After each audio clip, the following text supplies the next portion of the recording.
à Brazzaville. Les Brazzavillois ont dit non, mais ces gens, ils peuvent élire leur propre président chez nous. C'est grave. Tu veux être hospitalier, mais pas à ce point-là. Et les Égyptiens ont commencé à regarder Israël et dit wow, s'il y avait des élections ici, ils peuvent faire élire un juif comme Pharaon à la tête maintenant de l'Égypte. Mais les temps ont passé plus de 400 ans, ils étaient là. Quand on a oublié Joseph, quand les générations ont passé, les rois se sont succédés sur le trône d'Égypte, il est arrivé à un moment où on a oublié qui était Joseph et qu'est-ce qu'il avait fait pour l'Égypte. Et les Israélites ont commencé à être regardés comme un danger. Et ils se sont dit, si seulement ces gens-ci se liguaient avec un ennemi qui venait pour nous envahir, nous les Égyptiens, nous sommes morts. Et c'est alors qu'ils ont trouvé une idée fantastique. Ils ont dit, on va les asservir, on va les donner beaucoup de travail, on va au fond les user au travail. Mais plus le peuple était oppressé, plus il s'est multiplié. Pardon, je pense que c'est une loi de la nature. Chez nous, en Afrique, on dit que le lit de la misère est très fertile.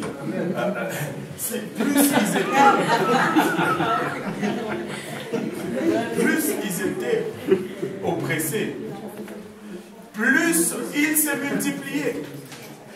Et là, on ne comprenait plus rien. Ils doivent être fatigués, ils doivent mourir de fatigue, ils doivent mourir d'épuisement. Mais ils continuaient à se multiplier et à grandir. Alors qu'ils voyaient cela, Pharaon a dû être obligé de prendre des mesures plus drastiques. On va aller dans le livre d'Exode.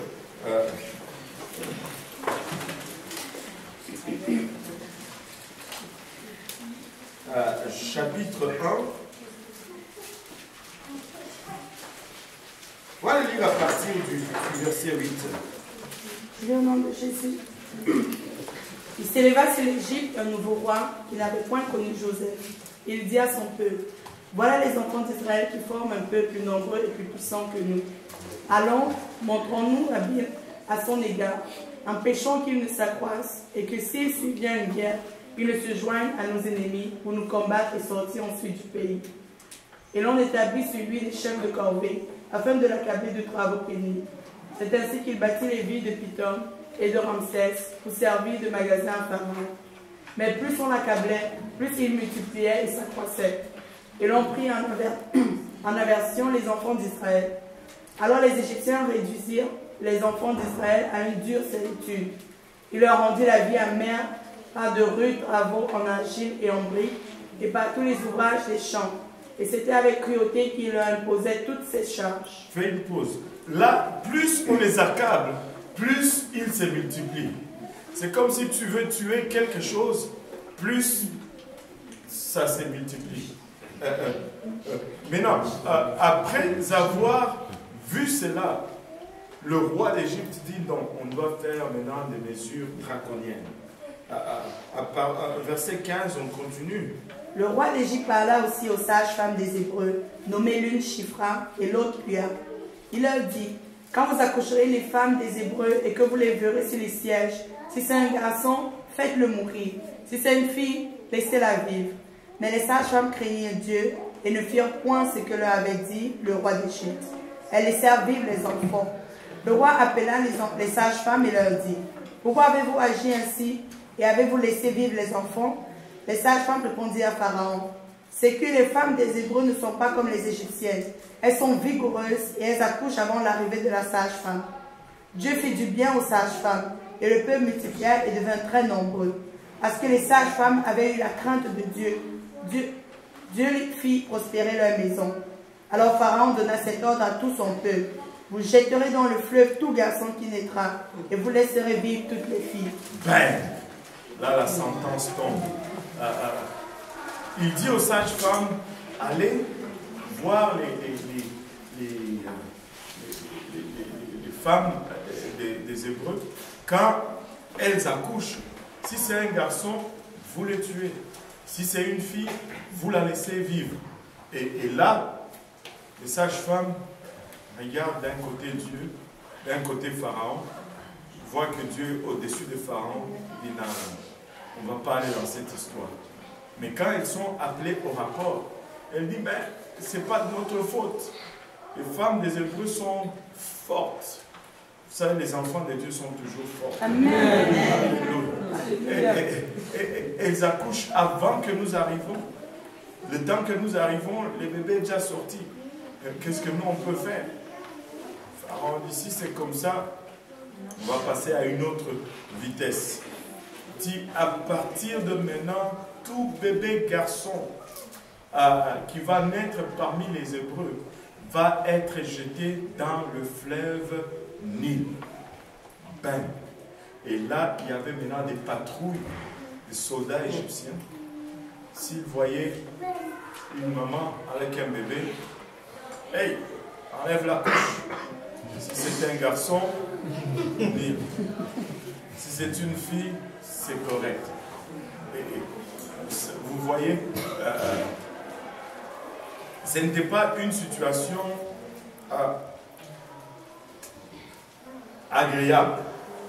Tu sais, aujourd'hui, je ne sais pas si vous avez suivi, c'est vraiment le monde à l'envers. Aujourd'hui, en Chine, si c'est une fille,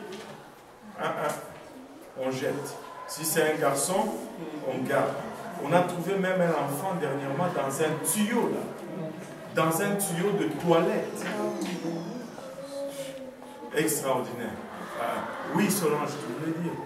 J'ai dû enseigner cette partie-ci et la personne disait que pourquoi, mais la personne m'a posé la question pourquoi les sages-femmes ne pouvaient pas juste dire à Pharaon que c'est de Dieu, pourquoi ils ont menti, puis Dieu a approuvé le mensonge. Parce qu'elles étaient humaines. et quand on est humain, des fois on a des réflexes. Écoutez, ces femmes, premièrement, elles n'avaient même pas le Saint-Esprit. Nous, avec le Saint-Esprit, des fois...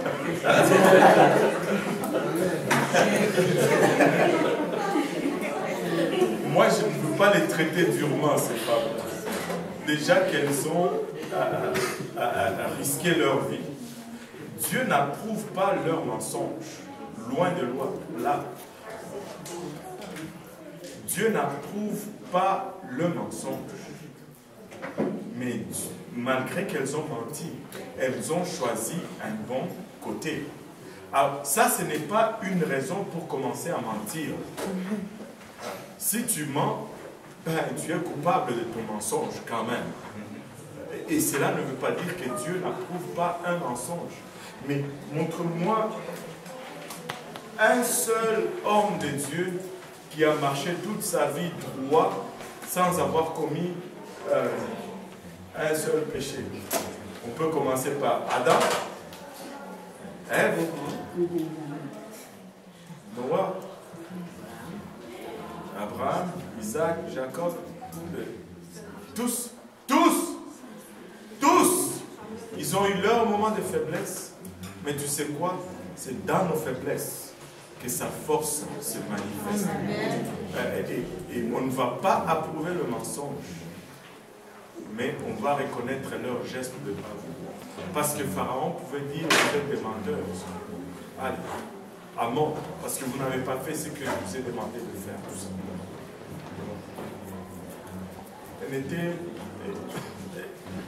Elles ont paniqué. Mais si la personne qui dit alors, ok, donc, je vais dire que je peux mentir pour sauver la vie ou même ma vie. Moi, je vais lui dire. Bon, ok. Moi, je vais lui dire ceci. Alors, dans ce cas-là, je peux aussi avoir deux femmes. C'est Abraham l'a fait, puis il a été quand même correct. C'est pas ça.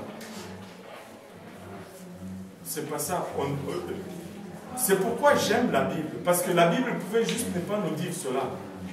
Mais la Bible est véritable parce qu'elle nous dit, elle nous montre même les faiblesses des gens que Dieu a utilisés. Et ça, ce n'est pas pour nous handicaper ou pour nous ralentir. C'est pour nous dire au fond que ne vous découragez pas quand vous tombez, parce que regardez, il y en a qui sont tombés, mais qui sont quand même arrivés. Si David est tombé et qu'il s'est relevé, il y a de l'espoir pour moi. Si Abraham est tombé et qu'il s'est relevé, il y a de l'espoir pour moi. Si les sages-femmes sont tombées et qui sont relevées, alors il y a de l'espoir pour moi. Ce n'est pas... La Bible ne va pas nous cacher les choses. La Bible va nous donner des choses pour nous servir d'exemple. Et nous devons tirer la leçon. Et la leçon à tirer là-dedans, ce n'est pas je vais mentir et ça va être correct. Mais non, ce n'est pas la leçon à tirer de là. Oui, mais là, nos sages-femmes, elles ont manqué de foi et puis elles ont menti et Dieu était clément. Mais si on prend l'exemple d'Abraham, Abraham il a menti par 2 fois en manquant de foi, faisant passer ça à sa femme pour sa sœur, ça lui a pas joué en voiture parce qu'il s'était volé 2 fois, ça peut... C'est ça. Tu ne peux pas aller sur ces chemins-là et tu ne peux pas mentir délibérément. Écoute, vous savez, j'avais dit l'autre jour quand j'ai prêché là, que ça te prend le Saint-Esprit. Tu sais quoi? On était dans le service et je disais, si des rebelles, ok, je sais qu'on est au Canada, il n'y a pas de rebelles, mais quand même, on peut s'imaginer. Si des rebelles rentraient dans l'église, on est en train de danser, le frère Yannick court, et il arrive de l'autre côté de la porte, on lui pointe une AK-47.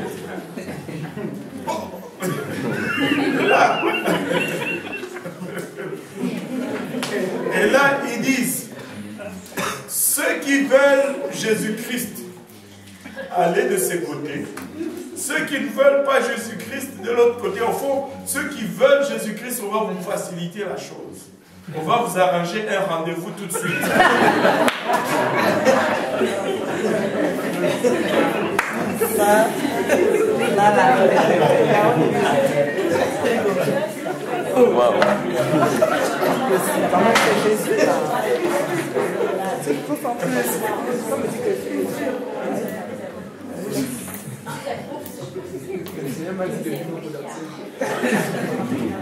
Je vous dis, si tu n'es pas rempli du Saint-Esprit, tu vas dire que Dieu va comprendre.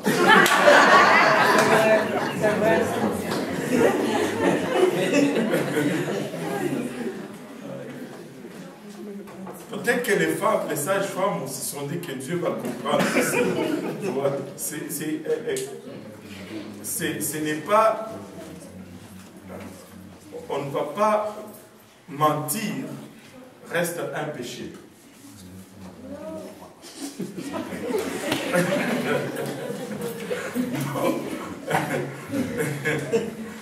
Tu peux le lire si tu veux bien.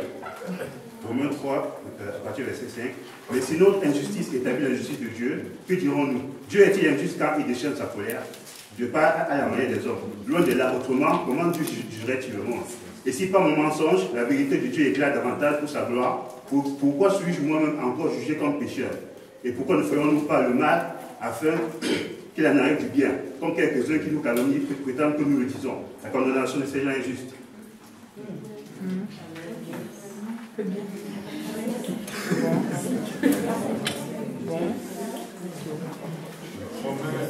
C'est Romain quoi? 3, 5. Romain 3.